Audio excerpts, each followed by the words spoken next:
My name is Saju Matthew. നമുക്ക് എന്തിനാണ് വചനം വായിക്കാനുള്ള ഇൻട്രസ്റ്റ് വരാത്തത്? Y?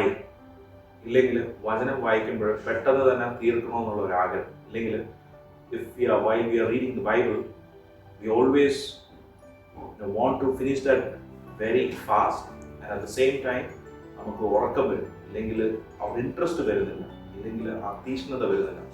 Why it is? We look in this video.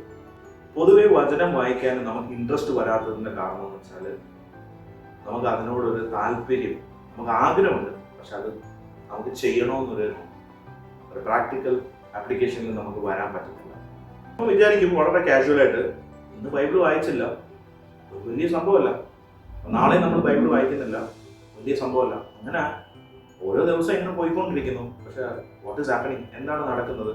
നമുക്ക് ബൈബിൾ വായിക്കാനുള്ള ആഗ്രഹം നമ്മുടെ ലൈഫിൽ നിന്ന് കംപ്ലീറ്റ് ആയിട്ട് അത് മാറിപ്പോകുന്നു. ഇല്ലെങ്കിൽ ബൈബിളും ഞാനും എന്നുള്ള ഒരു ഡീപ്പർ റിലേഷൻഷിപ്പ്, ദൈവവചനവും ഞാനും ഉള്ള ഡീപ്പർ റിലേഷൻഷിപ്പ് നമ്മുടെ ജീവിതത്തിൽ നിന്ന് പൂർണ്ണമായിട്ട് അത് മാറിപ്പോകും. പിന്നെ നമ്മളെങ്ങനെയാണ് ഈ വചനം ഉള്ള വിഷയങ്ങൾ നമുക്ക് അറിയുന്നത്? യെസ്, അഫ്കോഴ്സ് നമുക്ക് അറിയുന്നു. എങ്ങനെയാണ്? നമ്മൾ ചർച്ചിൽ നമ്മൾ പാസ്റ്റർമാർ നമ്മളോട് സംസാരിക്കുമ്പോൾ, ഇല്ലെങ്കിൽ സഹോദരന്മാർ ഷെയർ ചെയ്യുമ്പോൾ, അവരുടെ ലൈഫിൽ ഇരുന്ന് വചനം വായിച്ചിട്ട് മനസ്സിലാക്കി അത് നമ്മളോട് പറഞ്ഞു തരുമ്പോഴാണ് ആ അറിവാണ് നമുക്ക് മനസ്സിലാവുന്നത്. അപ്പം ബേസിക്കലി വേറെ ഒരാൾ ആ വചനത്തെ ഇരുന്ന് ധ്യാനിച്ച് അത് നമ്മളുടെ അടുത്ത് പറഞ്ഞു തരുമ്പോൾ അങ്ങനെയാണ് നമുക്ക് വചനം മനസ്സിലാവുന്നത്. ബട്ട് നമ്മൾ ആ വേറെ ഒരു ആംഗിൾ തിങ്ക് ചെയ്യുമ്പോൾ, നമ്മളായിട്ട് ഈ വചനം ഇരുന്ന് വായിക്കുമ്പോൾ നമുക്ക് കുറേ കാര്യം കർത്താവ് നമ്മളോട് സംസാരിക്കും. ഞാൻ പറഞ്ഞതും ഇതും തിയറിയാണ്, ഇത് നമ്മുടെ പ്രാക്ടിക്കൽ ലൈഫിൽ വരുന്നില്ല. പക്ഷെ ഇതെങ്ങനെയാണ് പ്രാക്ടിക്കൽ ലൈഫിൽ എങ്ങനെയാണ് ഇത് നമ്മളെ അപ്ലൈ ചെയ്യാൻ പറ്റുന്നത്? ഓക്കെ, ഫോർ എക്സാമ്പിൾ നമ്മളൊരു സ്റ്റുഡൻ്റ് ആയിരിക്കാം, സ്കൂൾസോ കോളേജസിലോ നമ്മൾ പഠിക്കുന്നവരായിരിക്കും, നമ്മൾ ജോലിയിൽ കോർപ്പറേറ്റിൽ നമ്മൾ വർക്ക് ചെയ്യുന്ന വളരെ ബിസി ആയിരിക്കുന്ന ആൾക്കാരായിരിക്കാം. പക്ഷെ ഇതിൻ്റെ നടുവിൽ എങ്ങനെ ഒരു പ്രോപ്പറായിട്ട് വചനം, ദൈവത്തിൻ്റെ വചനം എന്നും വായിക്കാനും ധ്യാനിക്കുവാനും എങ്ങനെ നമുക്ക് പറ്റും? മെയിനായിട്ട് ചെയ്യേണ്ടതെന്ന് വെച്ചാൽ നമുക്കൊരു ഡിസിപ്ലിൻ ലൈഫ് നമ്മൾ സെറ്റ് ചെയ്യണം. ഇല്ലെങ്കിൽ ഒരു പ്രോപ്പറായിട്ട് ഒരു സമയം നമ്മൾ സെറ്റ് ചെയ്യണം. ആ സെറ്റ് ചെയ്യുന്ന സമയത്താണ് നമ്മൾ ഈ വചനം നമ്മൾ വായിക്കേണ്ടത്. ചിലപ്പോൾ നമ്മൾ വിചാരിക്കാം, ഓക്കെ, ഈ ഒരു ദിവസത്ത് ഞാൻ ഏതെങ്കിലും ഒരു സമയത്ത് എനിക്ക് ചെയ്യാൻ പറ്റുമല്ലോ, അത് ചെയ്താൽ ചിലപ്പോൾ നമ്മൾ വിചാരിക്കും രാവിലെ ചെയ്യണമെന്ന്. അപ്പം രാവിലെ പറ്റിയില്ലെങ്കിൽ നമ്മൾ വിചാരിക്കുന്നത് പിന്നെ ഉച്ചയ്ക്ക്, അതും പറ്റിയില്ലെങ്കിൽ പിന്നെ വൈകുന്നേരം, അതും പറ്റിയില്ലെങ്കിൽ പിന്നെ അന്നത്തെ ദിവസം നമ്മൾ വായിക്കാൻ പറ്റത്തില്ല. പക്ഷെ ഇതെങ്ങനെയാണ് നമുക്ക് ഡിസിപ്ലിൻ ആക്കുന്നത്?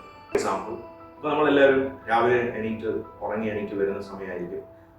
നമ്മളൊരു പെർഫെക്റ്റ് ടൈമിൽ ഫിക്സ് ചെയ്യാം. ഫോർ എക്സാമ്പിൾ മോർണിംഗ് 6 o'clock, അതൊരു എക്സാമ്പിൾ പറയുക. അതുപോലെ ഏത് സമയം വേണമെങ്കിൽ ആവാം.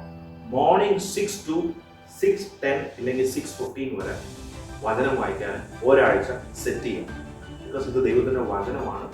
അപ്പോൾ ഈ വചനം വായിക്കാൻ 15 minutes സെറ്റ് ചെയ്യാം.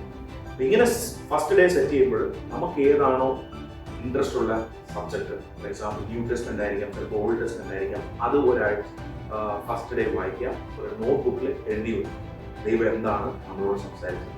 എഗെയിൻ അത് ഹോൾ ഡേ നമ്മുടെ മനസ്സിൽ ധ്യാനിക്കുക. എഗെയിൻ നെക്സ്റ്റ് ഡേ അതേ സമയം 6 o'clock എഗെയിൻ വേറെ ഒരു അധ്യായം വായിക്കുക. ഇങ്ങനെ നമ്മൾ എവ്രി ഡേ ഒരാഴ്ച കഴിയുമ്പോൾ, അല്ലെങ്കിൽ ഒരു 10 days കഴിയുമ്പോൾ, ഇല്ലെങ്കിൽ ഒരു 15 days കഴിയുമ്പോൾ നമുക്ക് ഉള്ളിൽ തന്നെ നമുക്കൊരു ഇൻട്രസ്റ്റ്, ഒബ്വിയസ്ലി ദൈവം തന്നെ ആ ഇൻട്രസ്റ്റ് തരും. അപ്പോൾ എന്ത് ചെയ്യും? നമ്മൾ പുതിയ പുതിയ വിഷയങ്ങൾ നമ്മൾ വായിക്കും.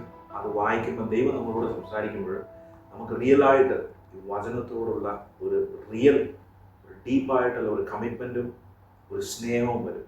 അപ്പോൾ ഇനിയും വായിക്കണം, ഇനിയും മനസ്സിലാക്കണം, ഇനിയും എൻ്റെ ലൈഫ് കമ്മിറ്റ്മെൻ്റ് ആക്കണം എന്നുള്ള ഒരു ഡീപ്പർ ആഗ്രഹം നമ്മുടെ ഉള്ളിൽ ദൈവത്തിന്. So now you can take A decision. ഏത് സമയമാണ് better? You can take the decision which is convenience for you. നിങ്ങൾക്ക് ഏതാണ് കൺവീനിയൻറ്റും ആ സമയം നിങ്ങൾക്ക് സെലക്ട് ചെയ്യുക. ആ സമയം നിങ്ങൾ പ്രാക്ടിക്കലി കൊണ്ടുവരിക, വായിക്കുക. Let word of God, meditating the word of God, വചനം വായിക്കുന്നത് ഒരു ഹാബിറ്റായിട്ട് നമ്മുടെ ലൈഫിൽ മാറ്റാം. Thank you.